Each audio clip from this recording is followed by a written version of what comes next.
ক'বই লাগিব আজি আমি আমাৰ কাৰণে এটা দিন বুলি ক'ব লাগিব, দুখৰ দিন।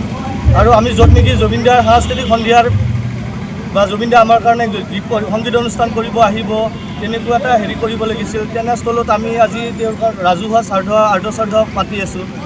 ইয়াত বৰ দুখৰ বিষয় হ'ব নোৱাৰে। জুবিন দা কি আছিল কি নাই তাৰ মই বুজাই কোৱাৰো প্ৰয়োজন নাই বুলি ভাবোঁ। তেওঁ আত্মাৰ চিৰশান্তিৰ কাৰণে জুবিন অনুৰাগীসকলৰ সহযোগত আজি আমি যি ৰাজহুৱা আৰ্ধশ্ৰাদ্ধ কৰিছিলোঁ, ইয়াত বিভিন্ন ধৰ্মৰ লোক উপস্থিত হৈছে, হিন্দু, মুছলমান, খ্ৰীষ্টান। আজি ক'ব লাগিব এটা কথাই, কেইদিনমান আগতে মিয়া হিন্দু তেনেকুৱা এটা সংঘাত চলি আছিলে। এতিয়া মিয়া বিচাৰি নাপা হ'লেও, অসমীয়া বিচাৰি নাপা হ'লেও এটাই ধৰ্ম, মানৱ ধৰ্ম এতিয়া।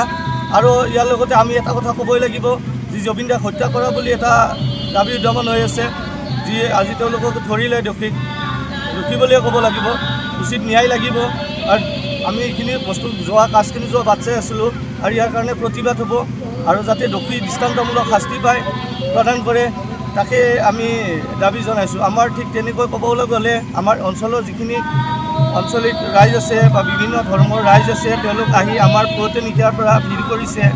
জিকিৰৰ পৰা, নেপালী পৰা বা অসমীয়া গীতা, ভাগৱত, পুৰাণ পাঠ বা নাবাজ, গোটেইখিনি আজি এটাই পৰিচয় দিব পাৰোঁ, আমি মানৱ জাতি, সেইটোৱে আৰু।